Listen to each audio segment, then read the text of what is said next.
It doesn't start with a scream. It starts with the sound of nothing. The hum dies. Silence floods the city heavier than water. Your expensive smart home becomes a dark, useless shrine to convenience. In that sudden vacuum, most people make a choice. They panic, they wait, they die. This isn't a drill. This is the permanent reset. If the grid goes down for good, a solar flare, a cyber attack, a targeted EMP, the clock starts ticking instantly. And the first 72 hours, they are not about survival. They are about elimination. I'm not here to offer comfort. I'm here to offer physics. Your IQ must suddenly jump 50 points or you become a liability. Most people, even those who call themselves preppers, will still commit one of 5 fatal, predictable mistakes. Here is the cold reality of the first 3 days. # mistake. 1. The cellular death grip. Your first instinct is connectivity. It's Pavlovian. Your hand grabs the phone, searching for the blue bars. You need to call your family. You need to know what happened. You need reassurance. This is mistake number 1, wasting critical resource time chasing ghosts. The power is off. That means the cell towers are running on battery backups. How long do those batteries last? 4 hours, maybe 6 if the company was religious about maintenance. After that, the entire cellular network becomes a graveyard of expensive hardware. But people spend the first full day trying anyway.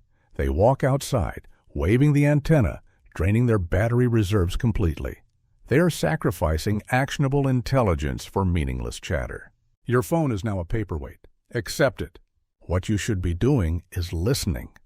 Not for 5G, but for the ghost frequencies. AM radio signals travel long distances and are often backed by separate hardened power systems, like generators at military bases or universities. If you own a hand crank or solar-powered AM receiver, you need to be glued to it.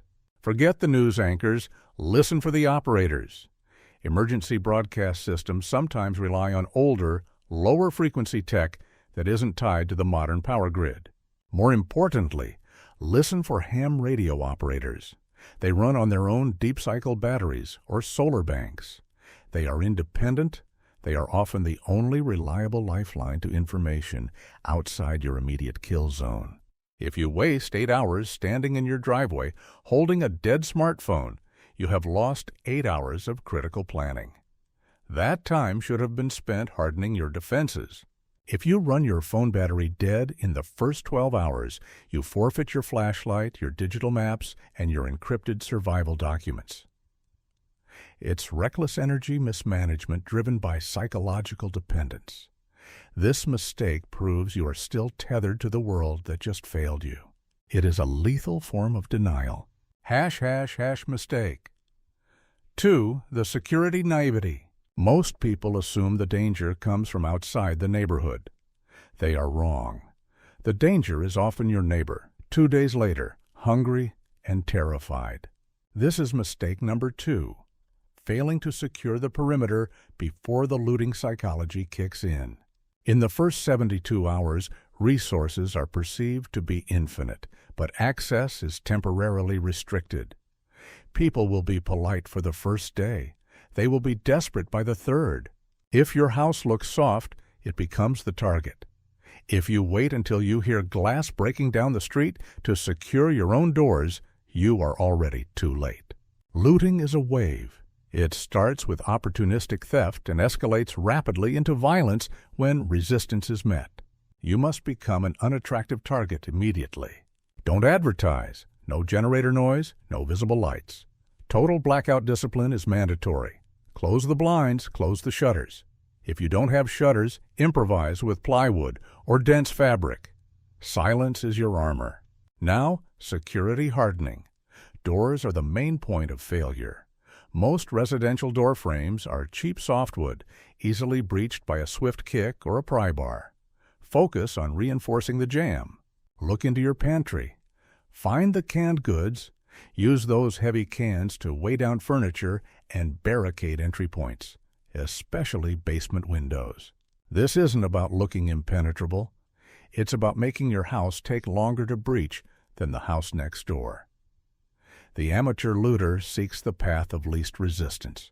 Your goal is deterrence, not direct confrontation, especially in the early stages when local police are non-existent or focused only on infrastructure defense.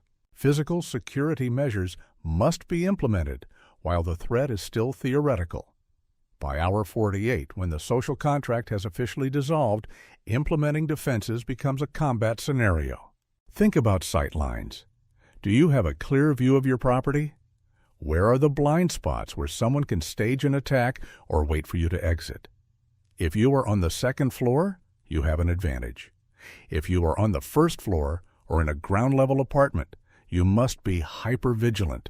Survival in the New World is largely determined by geometry and reinforced wood. If your doors feel weak, you will not sleep.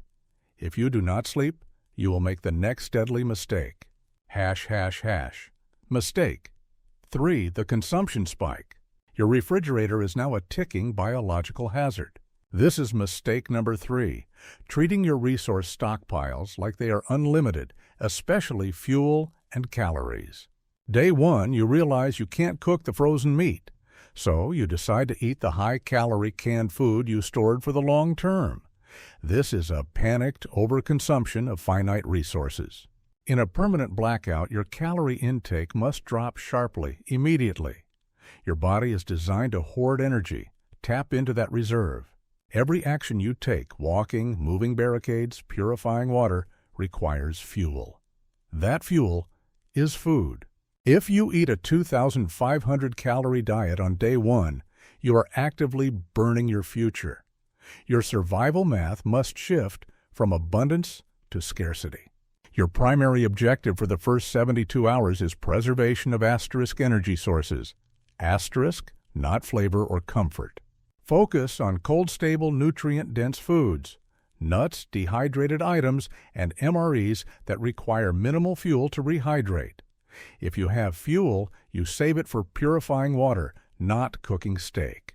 Speaking of fuel, the generator mistake is classic. Running a generator to power a television is an act of self-annihilation. It broadcasts your position. It consumes fuel that could otherwise boil 1,000 gallons of water. Gasoline starts degrading rapidly. If you don't have fuel stabilizers, that 50 gallons in your garage is already beginning its march toward useless varnish. Diesel lasts longer but still degrades. Calculate your usage based on long-term power needs, essential lighting, radio, and perhaps charging necessary medical devices. Nothing else. If you expend 10% of your total stored resources in the first 72 hours, you are guaranteeing a short, miserable existence. Learn to be hungry. Learn to be cold. That pain is a reminder that you are conserving life.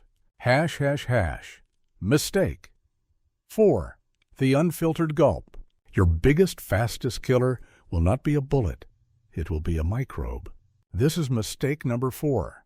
Assuming water from a static source is potable or failing to prioritize purification immediately. When the pumps stop, the water in your municipal line sits. Then it backs up. Then it gets contaminated by sewage lines that also fail. By hour 36, the tap water, if it still flows, is a biological weapon.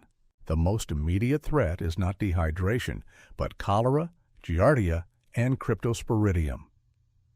These diseases cause violent diarrhea, rapidly leading to fatal dehydration in a world without IV drips. Your first action regarding water must be securing every container possible. Bathtub, sinks, buckets, coolers. Fill everything the second the power goes out, while pressure remains. This is your reserve. But even that reserve should be treated with suspicion. Always purify. There are 3 main methods: boiling, chemical treatment, or filtration. Boiling is the gold standard, but it requires massive fuel expenditure, which we just established is lethal to waste. Chemical treatment, iodine or unscented household bleach, is faster. But chlorine degrades over time, and iodine can have unpleasant side effects and limited shelf life. Filtration, specifically microfiltration down to 0.1 micron, is the most fuel-efficient method, but the filters can clog or break. The high IQ survival move is stacking these methods. Filter the bulk water first to remove particulates, saving your fuel.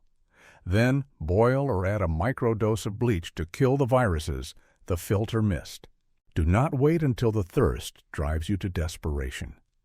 By the time you feel parched, your decision-making capacity is already compromised.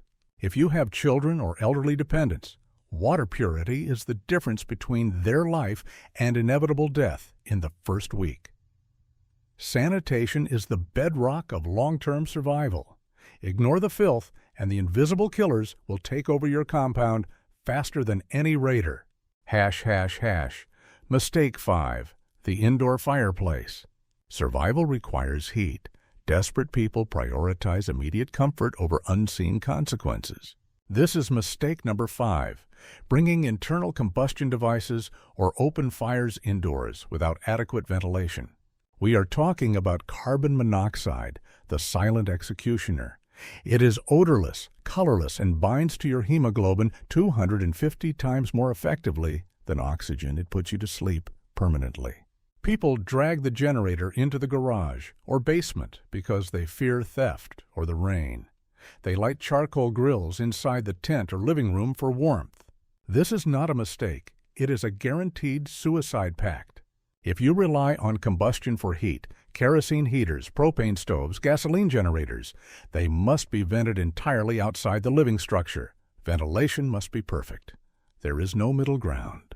If you are using a portable combustion device for heat, you must have a working, tested carbon monoxide detector powered by fresh batteries. If you don't, you are gambling your life on the hope of a draft. Consider alternative low-tech heat sources. Radiant heat from rock masses heated by an outdoor fire moved inside. Insulation layering. Using plastic sheeting to create microclimates inside your secured rooms. If you must run a generator, run it far away from the house, behind cover, and only during times when the noise blends into other background chaos, perhaps during high winds or heavy rain, and never run it for more than necessary. If you survive the looters, the infections, and the hunger, do not let an invisible gas molecule take you out of the game. The empirical outro. The first 72 hours are the proving ground. They teach you exactly who you are under maximum pressure. If you are chasing connectivity, you are still living in the old world. If you are unsecured, you are bait. If you are over-consuming, you are signing your own death warrant. If you are drinking unfiltered water, you are accepting disease. If you are cozying up to CO, you are simply incompetent. Your immediate plan must be brutally mechanical. Secure the doors. Listen, don't talk. Filter the water. Lock down the caloric intake. Ventilation always. Forget the chaos outside your walls for now. Focus on your internal geometry. When the sun rises on the 4th day, the world will be irrevocably changed. But you will be ready. Your shelter will be hardened. Your resources will be quantified. Your mind will be sharp. You have positioned yourself for the long game. Welcome to the new world. You won. Now, the real work begins.